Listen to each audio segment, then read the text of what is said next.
Sorry about the camera quality, but yeah, I'm managing with my phone, guys. Welcome to my channel, and this time, guys, I know we just met, but you know, can you subscribe and like to my channel? Or maybe just like and subscribe as you go along. Anyway, guys, this week I've been in you guys' homes, cleaning. Your girl's gotta get some money, but also I wanted to conduct a little bit of a study.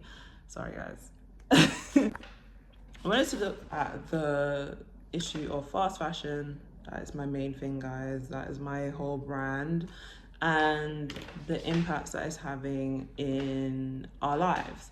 But first, let's talk about what I'm kind of known for, is my work in the Global South in Ghana.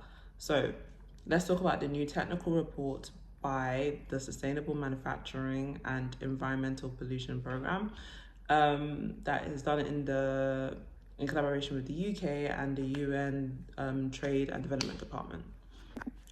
Of the clothes that is imported into the Global South, they found that 40% of the clothes is not coming in as textile waste.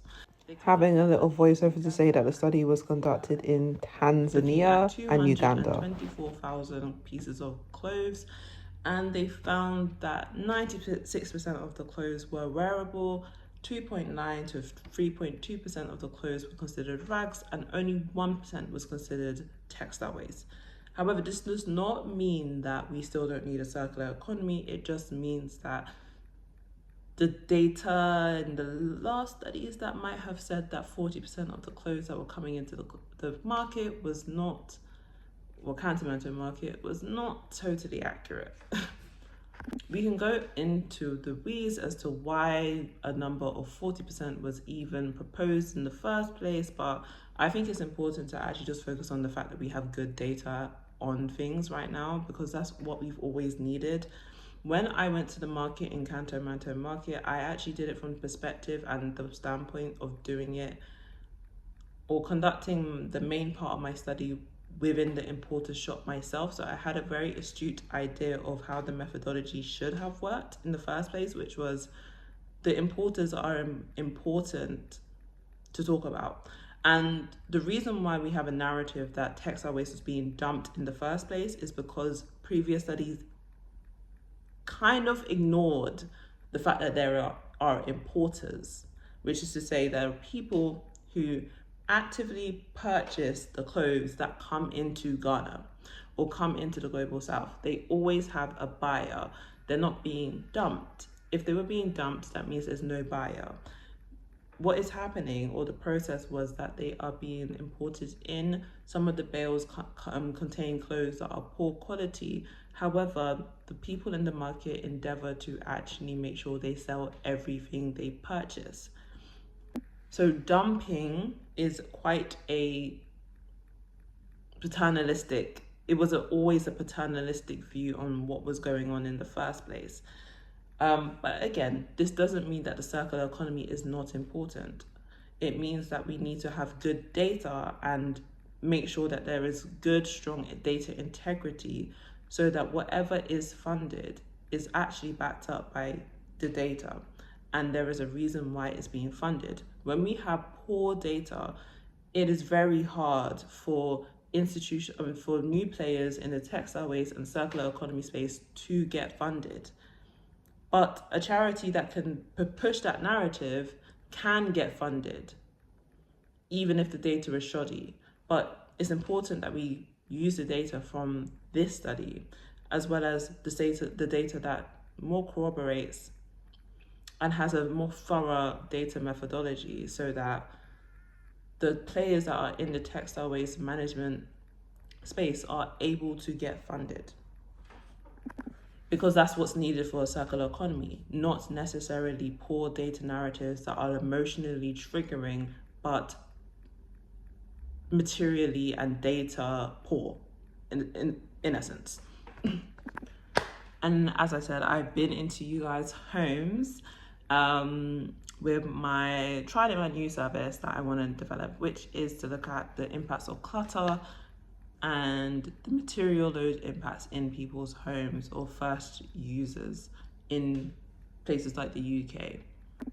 And the key thing I want to talk about is the difference between material science education between the rich and the poor, or ways that we can conceptualize or reconceptualize wealth inequality, which is like, who knows to buy natural products or natural fibers and who doesn't know to buy those things, and how it is going to affect their homes and indoor pollution, for example.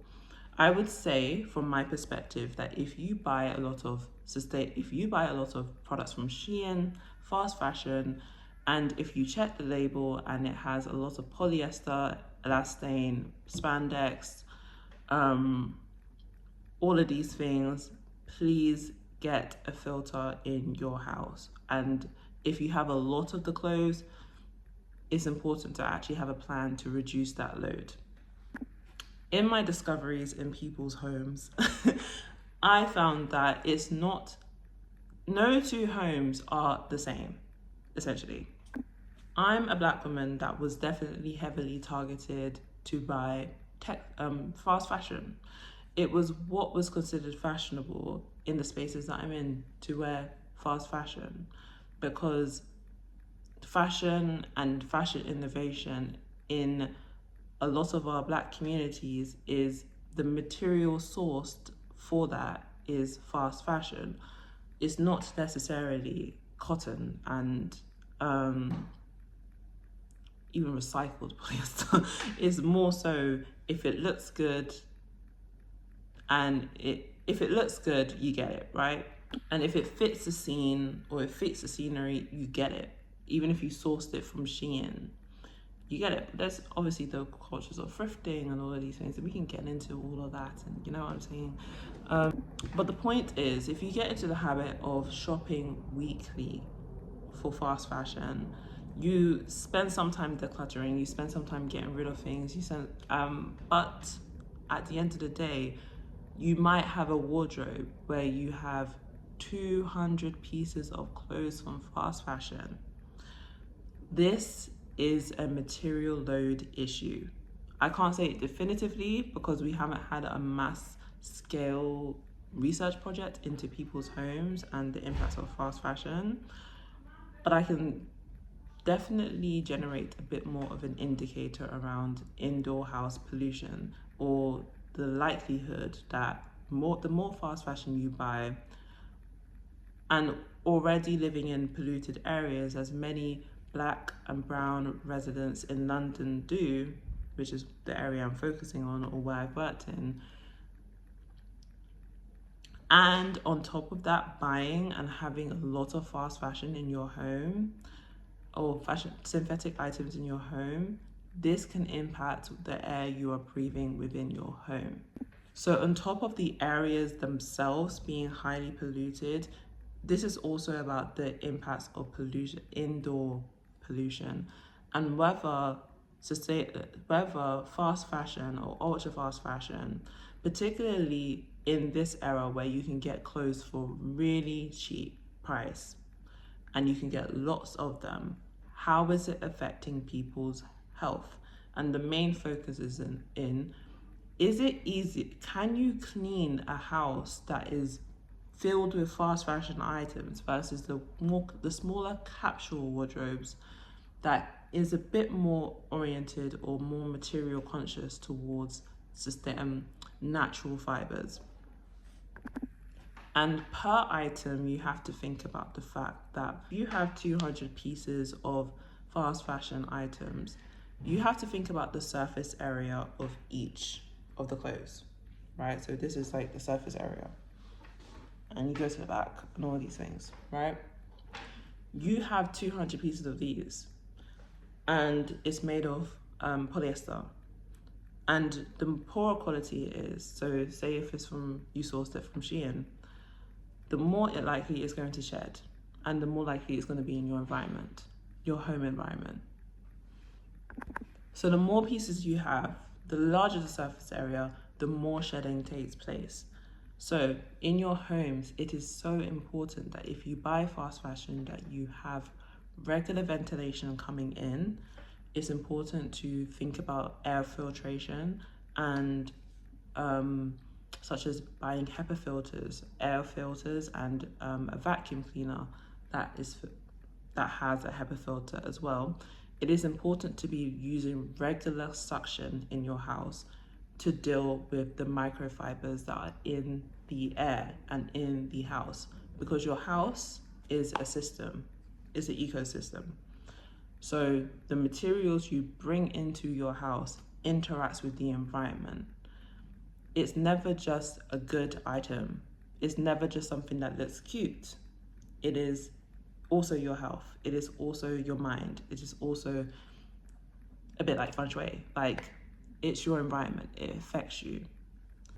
That's why I'm working on the beta version of my home app, which is for me to actually go into you guys' home and actually evaluate these things and have a discussion and a bit of a decluttering session, as well as a bit of a cleaning session when it comes to your home, and looking at your wardrobes and whether there can be a long-term cleaning plan or long-term home cleaning plan that is about reducing or materially reducing your material load.